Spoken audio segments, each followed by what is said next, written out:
The road to the Kentucky Derby 2020 continues. We are back in the points races, and this time we have 14 horses entered for the Lecomte Stakes at the Fairgrounds this coming Saturday. There'll probably be a few scratches. Usually when they enter 8-9 days in advance, you do get a couple of scratches in these bigger races at the Louisiana Fairgrounds. But it's always nice to have the past performances out and start taking a look at some of the fields. Remember, we're going to lead you all the way up to the 2020 Kentucky Derby. Hit the like button and subscribe to be in on all the action leading you up to the Kentucky Derby. Let's start with this field at the rail. We have Finnick the Fierce. And Finnick the Fierce, when he was last seen, finished second at 88-1. That was in the Kentucky Jockey Club, and he finished second that day to Silver Prospector. Kind of another long shot on the board, as Tiz the Law was under even money, and he finished third in that race. Now, Finnick the Fierce has a little bit of a distance pedigree. Dialed In is the sire, and a lot of you may remember Dialed In as being the sire of Gunnevera. That's probably been his most high-profile runner on the Triple Crown trail through his first couple of crops. So Finnick the Fierce does his best running from off the pace. He doesn't have to improve much to be in contention here.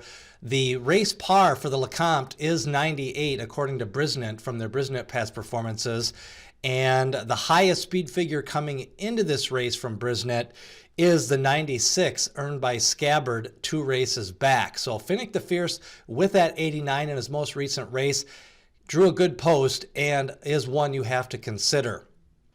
Mr. Monomoy was the favorite in his most recent race, and he finished a tough second place, losing to Lynn's Map in an allowance. Non-winners of 2, Mr. Monomoy, a son of Palace Malice, should have liked the slop that day, ran well, picked up an 88 Brisnet speed figure, and keeps his jockey, Florent Giroux, in the saddle. Mr. Monomoy is another one who will probably be on the lead or pressing the pace in this spot from the second post.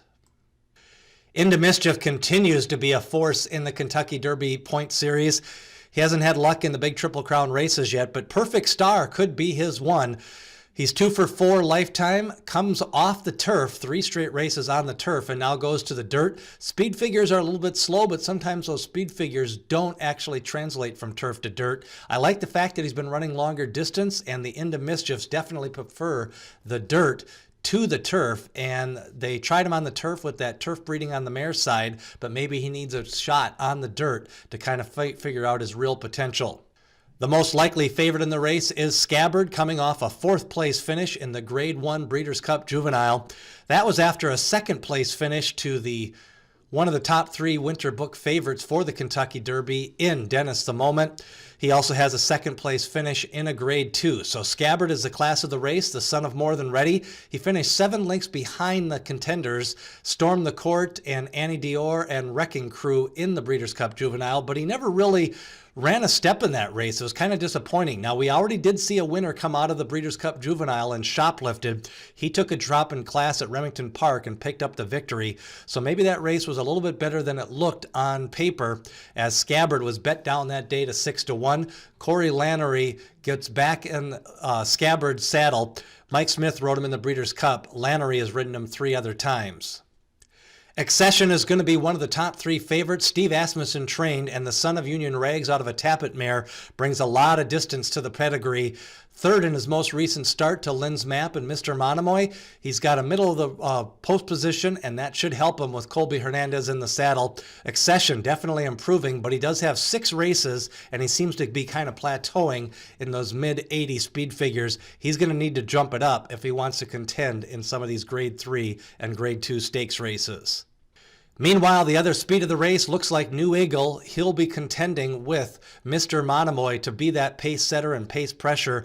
New Eagle, 1 for 4 lifetime, the son of Street Boss. And Street Boss was better on the synthetic, but he does bring that street cry breeding into the race. And Vicar, another horse trained by Carl Nasker a long time ago on the Derby Trail, ran in the Florida Series on his way to the Triple Crown. New Eagle for Calumet Farm. He will be roughly about 10 or 15-1, does bring speed to the race, and does have a victory at Indiana Downs. Meanwhile, Halo again is a stakes winner. He picked up that stakes winner at Woodbine on the synthetic surface after breaking his debut maiden victory at Churchill Downs underneath the Twin Spires. Smokin' Joe Talamo is in the saddle, and the son of Spacetown out of Unbridled Song. He is definitely bred to win early and also be fast early on. Halo again looked nice in that most recent race at the Coronation Futurity at Woodbine. The only thing that was the pace that day was kind of a bunched up group and kind of a late pace figure that was a little bit on the slow side, and how he translate that back to dirt here at the Fairgrounds will be interesting to see. Halo again. Bodemeister has been expatriated to Turkey, but he is represented by Jack the Empire here, who picked up a 2-length win at Delta Downs in the Jean Lafitte Stakes in his most recent race. He's 3 for 4 lifetime with $100,000 in earnings, and Jack the Empire has shown a versatile running style. He's come from off the pace, and then he went wire to wire at Delta Downs at the Bull Ring in his most recent start. Silver State should be one of the favorites. Hard spun pedigree, has some distance breeding with Empire Maker on the mare's side, and he was purchased for $450,000 at the Keeneland September sale. That's a lot of money for a hard spun who has a sire fee of $40,000. Now, Silver State picked up a tough loss in his most recent race, but he was favored that day over the very talented Necker Island. Another thing in Silver State's favor is he has faced 2 11-horse fields, so this big, bulky 12, 13-horse field should not be a problem for Silver State. He also has a 93 Brisnet speed figure, and that puts him second behind Scabbard coming into the race, and with his 3rd lifetime start, it is possible Silver State could improve. Enforceable is the son of Tappet, 1 for 6 lifetime. Not sure how much progression he can still have. He does have a 92 speed figure when he ran 3rd to Maxfield and Governor Morris at the Keeneland racetrack at the Breeders' Futurity. And he kind of was up on that pace where it kind of got jumbled. A couple of horses made mid-race moves, and then it was the late-running Maxfield that closed the deal and picked up the victory. So Enforceable, if he gets a better kind of race flow this time, he could be a factor down the stretch.